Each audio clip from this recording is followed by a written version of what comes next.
Управление – это и наука, и искусство. В нем сочетаются объективное и индивидуальное, обусловленное законами и творчеством. Сама жизнь требует решений творческих, нестандартных. Напряженная работа мысли, неумолимая логика рассуждений. Казалось бы, учтено все, но решение ускользает. Это как в игре. Нужен хороший завершающий удар. Как поймать его, это мгновение? Интуиция, догадка. Не они ли помогут? Нет, это не замена анализа. Это награда за всю предшествующую работу. Толчок мысли, озарение, творчество, ведущее к решению. И вот получается так, что мысль как будто бы шарик по какому-то блюду катается, и в конце концов вдруг попадает в маленькое отверстие. Хоп! И там шарик попал. Решение найдено. Этот самолет был задуман как перевозчик очень крупногабаритных и больших грузов. Для этого нужно было сделать самолет прежде всего большим. И поэтому мы выбрали диаметр фюзеляжа 6 метров. Это был очень большой диаметр. У нас были схемы самолетов с поднятой хвостовой частью.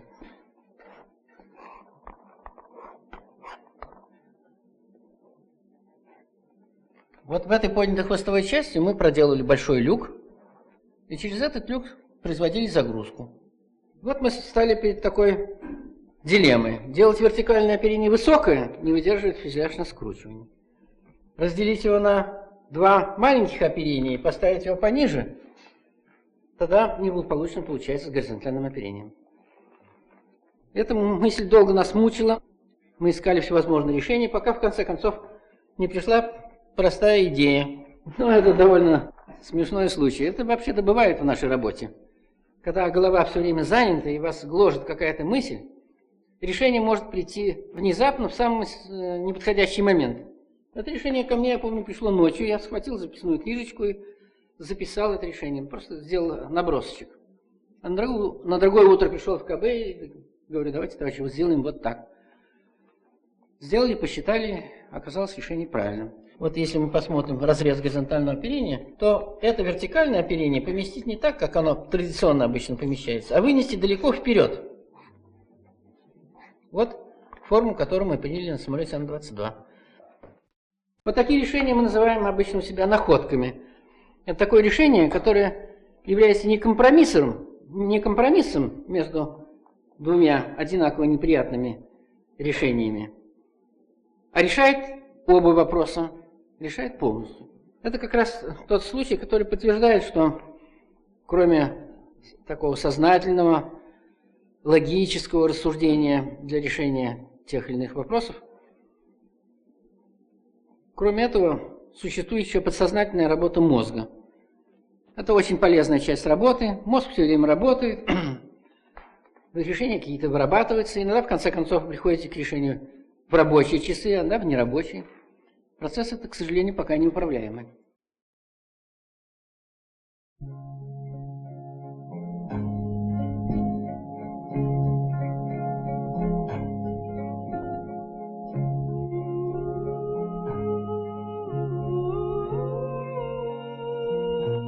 Создание этого гиганта потребовало не одной догадки.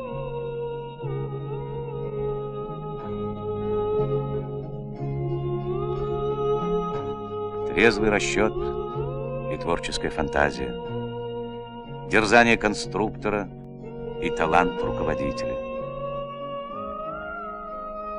Без этого не было бы Антея.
Да, наука управлять утверждает и огромную роль субъективных, личных факторов, подвластных только искусству управления.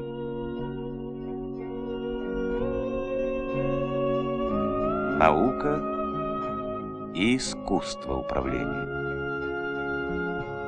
В каждом замысле, в каждом поступке сказывается качество человека, принимающего решения. Работает коллектив. Значит, задача руководителя заключается в том, чтобы привлечь максимально каждого члена коллектива к этой работе. Это значит развивать инициативу сотрудников, чтобы каждый сотрудник чувствовал, что его инициатива приветствуется, поощряется и не забывается. Но главный конструктор находится в особенном положении, потому что у него больше информации о том, что можно сделать в этой области.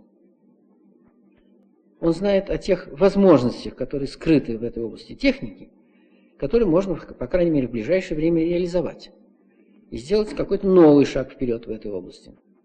И об этом знает только он. А если знает не он, а какие-то другие люди, то они должны стать главными конструкторами, а ему тогда делать нечего. Некоторым товарищам кажется, что является парадоксом то, что в наших социалистических условиях при плановом хозяйстве должна еще существовать предприимчивость отдельных людей. Социалистическая предприимчивость.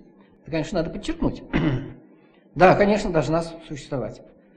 Потому что, в конце концов, работают отдельные головы отдельных людей, они рождают какие-то мысли, предложения.